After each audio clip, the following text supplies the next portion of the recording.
Good morning. Hi, it's Stacy. All right. We are loving my veteran, and this is walking in my shoes. So I want to say good morning to everybody. Take a few seconds to kind of have a few more sips of coffee and wake up a little bit before we get started and delve into this.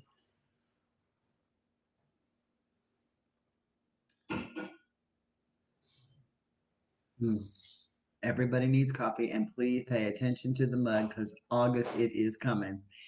So good morning. Yesterday, in walking in my shoes, we talked about. That's not the drawer you're looking for. Yeah, that's not the drawer we're looking for. It was actually in that yesterday. Um, we talked about that we weren't issued a handbook. There was no handbook for this, for living with PTSD, and so it's kind of tough at times, right? So today we're gonna talk about I didn't sign up for this. I think that's just something that we all kind of go through in life is, hey, I just didn't sign up for this. I didn't ask to do this.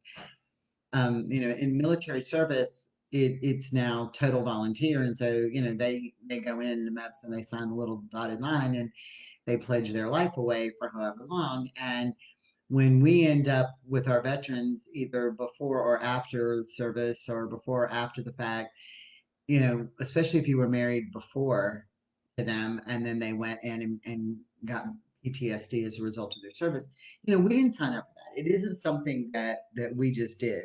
Um, and even for me and Carl, I fell in love with him before I lived with him, obviously, right? So I didn't realize the day to day. I just didn't sign up for this. I did. I fell in love with him and I agreed to be his partner for the rest of our lives. But I just didn't sign up for this. And so we think so often about, you know, where did this come from? Where are our stuff coming from this hour of the morning when and in our lives when we're talking about all that's going on and the things that manifest themselves. We didn't sign up for this, but we are here. And so how do we make ourselves adapt or teach ourselves to adapt and learn how to love and move forward? I've heard this said over and over again by anybody who's successful, by motivational speakers, by people like David Ramsey, respected people who know what they're talking about. The definition of insanity is doing the same thing over and over and over again and expecting different results. Okay, so we may not have signed up for this, and but we're here, so this is where we are. But when you do the same thing over and over and over again and you expect different results, you're not going to get them. Okay? That's the definition of insanity. So if it's not working, we as a community come together and talk about things in our lives that are working. Um, I look at how much Carl and I have evolved, and where our relationship is now, and how we learn to deal with both of our PTSD, um, and how we've learned to work past them. But there are days and there are moments that it's not easy. Michelle is probably one of my greatest sounding boards and back and forth. And I'm like, somebody just come get him today, or and I'm sure he feels that way about me. Somebody, we're back in a spot where I'm trying all the things and I don't understand. And where I have seen growth is 3 months ago, if Carl and I would have the same discussions we've had the past couple of days, they would have turned ugly. They would have been set one of us into this fit, whether like he says I get a knee-jerk reaction, which I do.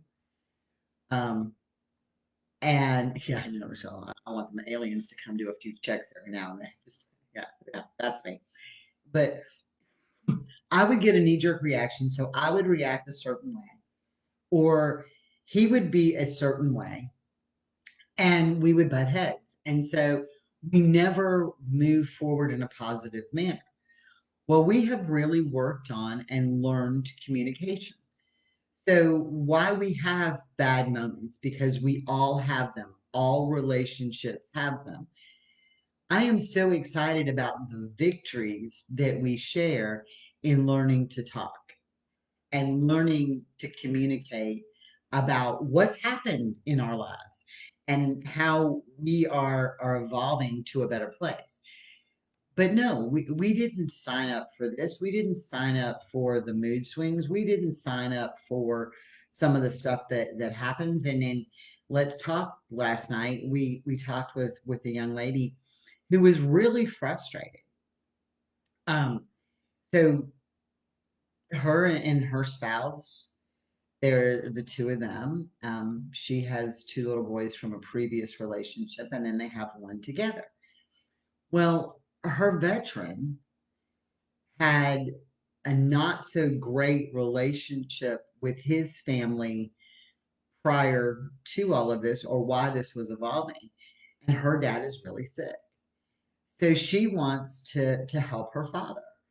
She wants to deal with her dad. And when she doesn't necessarily want him to be the one to deal with, she wants his support. Well, his reaction was, they need to deal with it. How is this us? And like we were explaining when we were all talking, and of course we had veterans on that were giving such a great insight, and us that were on there, you need to bring his past in into what there was. You understand why he acted the way he did. The focus is, and we forget this so often, is home is home. And home is a very vast description. Home, our little home, um, Carl calls it our bunker. Our little home is me and Carl and the two fur babies. Okay, that's our home. Then when you expand that out to the next step, it is me and my children that are grown, right? And he's supportive of that. That's home. And then there's him and his children and what he how he deals with that relationship. That is home. But then it gets bigger. Home becomes this country and this family, that the military family that he has, his brothers and sisters that he may not even know, but we still respect and defend them. So home is so broad.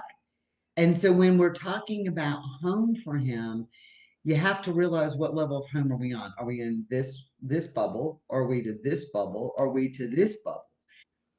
And that affects how we do so much. We always protect home. Well, it took me a long time to understand that home was not just in the four walls of this house. Home was bigger than that to him. And I didn't get it. So I didn't sign up for that. I didn't understand all of that. I didn't get all of that. So when he would blow up, I was like, I didn't sign up for this stuff. I don't know how to read your mind. I don't I don't get it. I got frustrated.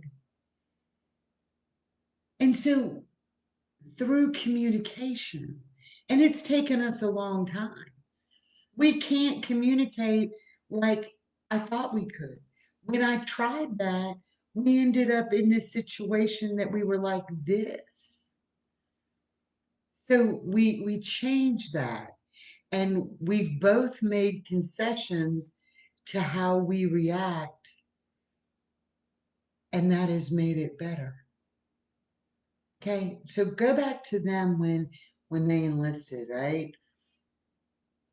you have all these recruiters and they're all like, oh, come join us or come join us. You can see the world or you can do this. And a lot of our veterans came in after 9/11 and they're like, oh, we're going to go get on saying it. And I think that was kind of like, people instantly thought that they were going to be the ones to, when they signed that dotted line, that even as an E1, they were going to be the one to get the guy who ordered the planes to fly into the towers, right? I mean, that was everybody, I think's instant thing is, I'm going to get this gun, I'm going to get to go kill him, I'm going to get to do this, and I'm going to get to do that. And it was years and years later before SEAL Team 6 did it. So they didn't sign up for all the other stuff. They didn't sign up to stand watch for hours and hours and hours on end. They didn't sign up. Navy is great when I'm telling you we could get rid of the national debt if Navy would stop painting. Okay, so like the boat ships would come in and they would chip off all the paint in places and then repaint them. They didn't sign up to chip the paint off. They didn't sign up to wax the floors. They didn't sign up to cook for 5,000 people. They didn't sign up for all these things. They signed up to go kill Saddam Hussein. That's what they signed up for, right? That's where they did. So no, we didn't sign up for this. But guess what? We're here. So how do we get through it to have a great experience? How do we dig deep and get through it to move on and go forward? And I know y'all have heard me say, and I know when we read these books, they say self-preservation is first. And I'm like, oh, well, that's just great. How about the self-preservation? Are you kidding? Do you know what I do in a day? Do you know what I do in a day? And the same young lady we were talking about earlier, she has three small kids at home. She works, her husband works, and she's starting nursing school. You want to talk about not finding time in a day. There's a family of five, two dogs, one's a puppy, in a house. He works nights most of the time. She goes to school and she works and she's got a dad who's getting sicker. So when does she find time for her to have self-preservation? When does that time find her? When did she realize, I got to have me? You may not have signed up for it, but you got to find that time. You are here. You're the one who signed up. You're the one who's part of. If in Carl's famous words, and I'm telling you, y'all think this is crazy. I keep thinking of myself as I'm supposed to be the caregiver. I'm supposed to be the one who takes care of him. He's the one with the PTSD. I'm supposed to handle all this. I've learned more from him than from anybody else. You are not good for anybody else if you're not good for yourself. You are not good for anybody else if you're not good for yourself first. So, yes, you may not have signed up for this. You may not have signed up to be the one to chip the paint off. You may not have signed up to be the one to pack the parachutes. You may not have signed up to be the one to do KP. You may not have signed up to do all this. But guess what? It's what we're doing. It's where we are today. But you can't do it if you're not good for yourself. You have to become that vision of you. You have to find what creates your story. Why are you still in this relationship? Why are you still dealing with the stuff? We had a empowering call yesterday on More Than Me. And if you are not part of More Than Me, I suggest you join the More Than Me community with Tiffany Smiley. If you need help in joining it, message me. I'll tell you how to get there. We had an amazing hour and a half, almost 2 hours of Zoom yesterday on learning to define our story, learning to write our story. And they weren't just talking about business stories. What is your personal story? And one of the exercises that Megan had us do, which was amazing to me, was take a piece of paper and draw a straight line. Okay. Break up your life if you want to deal with if you've got issues from the past. Break up your life and into like 10-year increments and write above the line the good things and below the line the bad things in like a timeline. You can narrow that down and do that in your relationship. Heck, there are days that I can narrow that down and do that in my day. But take this list and write down above the line the good things, below the line the bad things, right? In a timeline. And you may have periods that you see are longer of bad, but then you're also going to see spikes of good. And that gives you the mindset to get you out of the mindset that everything we do is wrong, that everything we do is negative, that we're not making positive steps forward, that we're not getting this. It will help you define your story. What is your story? Why are you doing? You may not have signed up for it, but you're here. So what keeps you here? What gives you those positives? Right? Michelle is a great example, and I talk about her a lot. Such a great relationship. They had so much going on. They had fires and they both had some health issues which they've shared. I'm not like blurting out their story.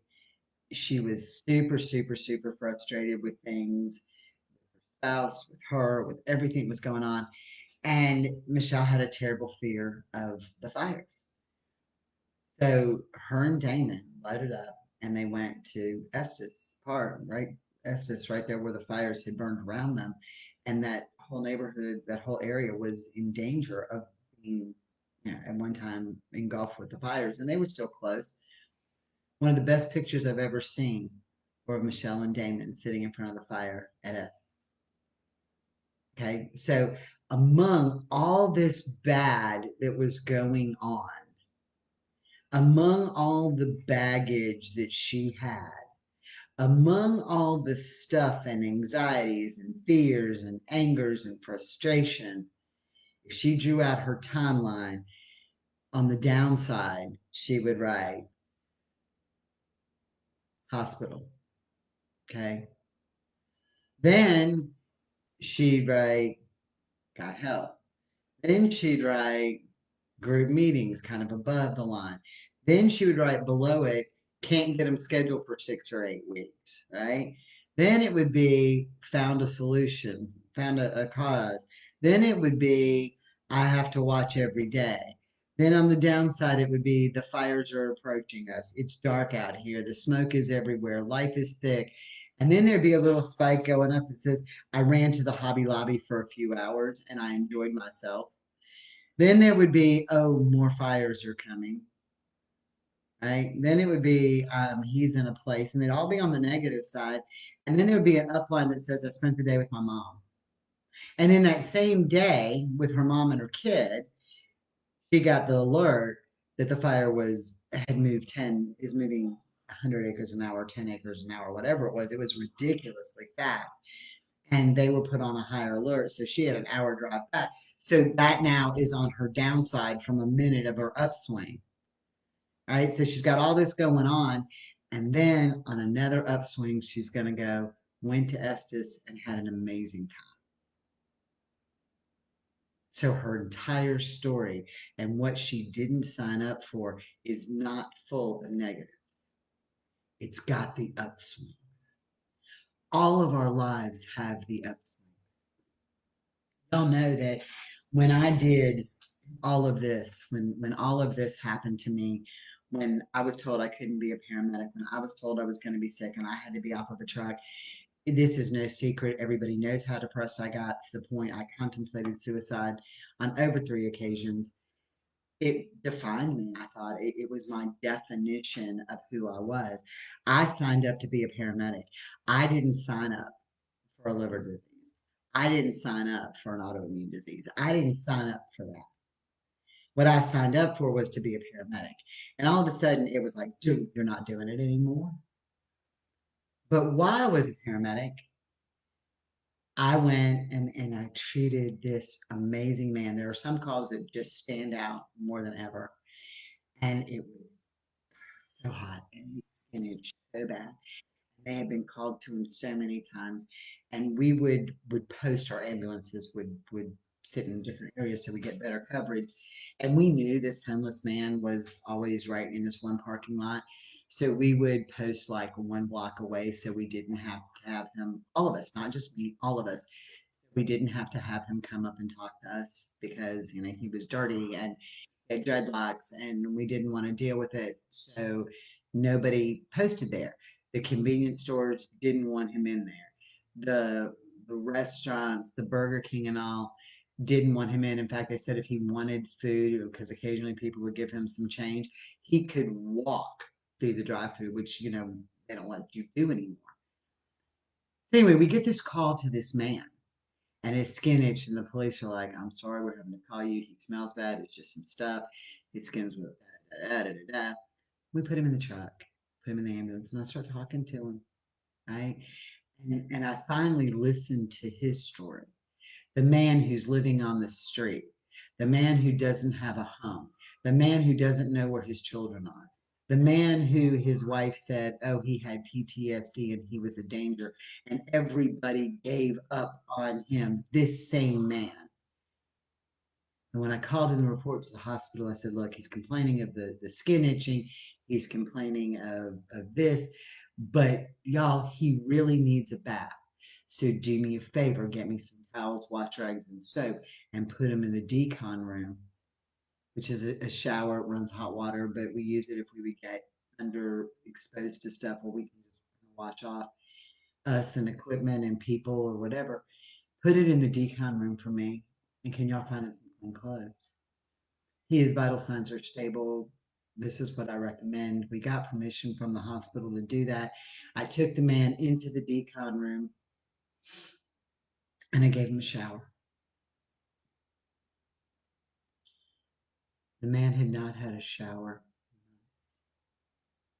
He had bathed in the rain. He had bathed in the ditches. He had bathed wherever. Because he was homeless, the man had not had a shower. And the tears are running down his face, and the dirt is running down his face. And he said, thank you. And when I talked to him,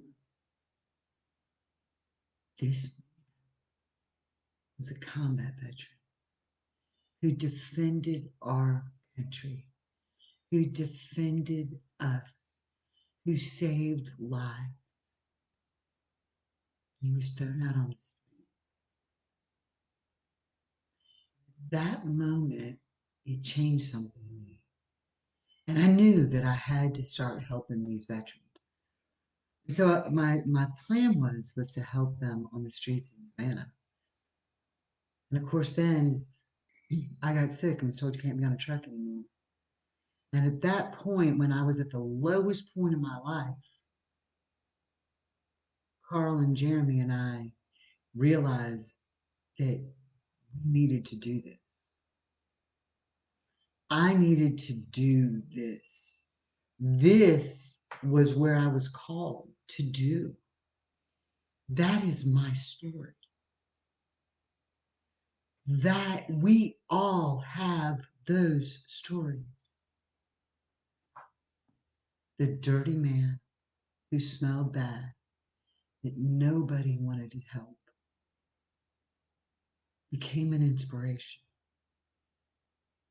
Me getting sick, not being on an ambulance, dealing with the medical stuff, well, that's irrelevant. It led me to where I am.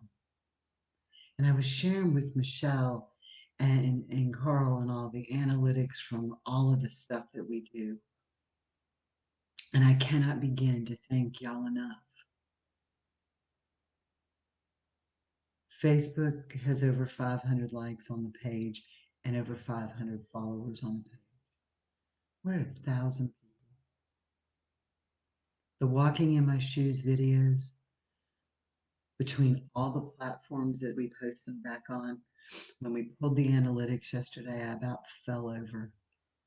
There are 5,000 views to these videos. 5,000. The messages that I personally get. One was from a veteran who said, I was done until I came across one of your videos. And I was going to, and my wife.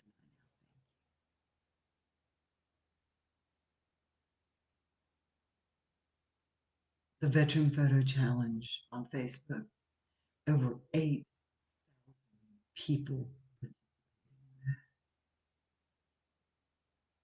And it all came not from me, because I didn't sign up to do this when I first started this. I signed up to be a paramedic. I didn't sign up to give the homeless man a bath. I signed up to be the trauma junkie and deal with the blood and the gore and the guts and the stuff. That's what I signed up for. That's what I signed up for. But the homeless man defined my story. The homeless man helped me define my story, which led me here, which led me to y'all, which led me to these friends, which led me to this group of people, that led me to help all of us come together as a community for you to uplift me when I'm at the lowest point of my day. That's my story, and we all have one. And why no, we may not have signed up to be the one who's in the relationship with the man or the woman with PTSD. Guess what? As bad as it may be, the first time your veteran looks at you and says, thank you, you helped me get out. It's worth it. The first time that that veteran looks at you and says, I'm going to live today because I love you and I love our children, it's worth it. That's your story. You may not have signed up for the BS that goes along with it, but your story is just your story, and what you have to give is way more than what you didn't sign up for. You're here. You're still in that relationship. You still want what's better. You're still looking for ways to make your relationship better. And while you may not have signed up for it, it's your story. And those stories are your victories.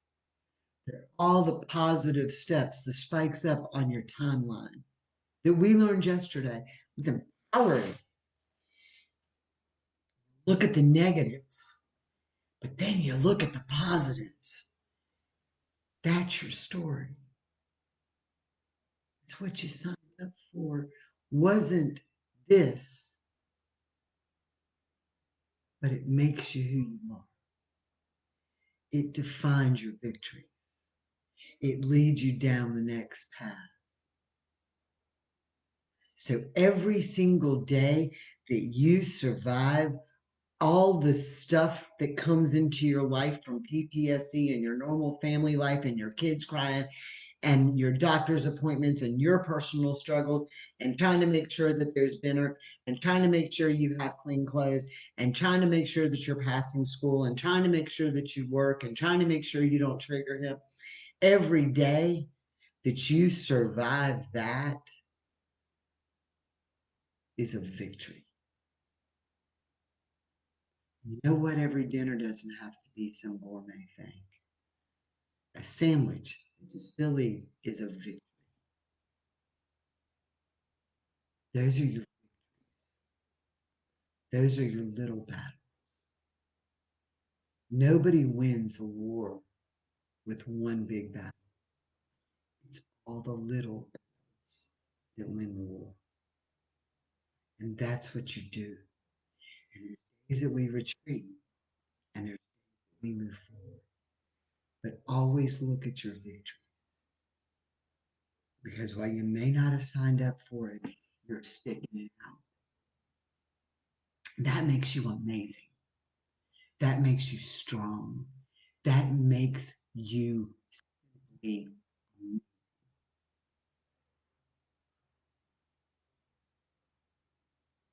So enough of the deepness of the day. Sorry. Um, Again, I cannot encourage you enough to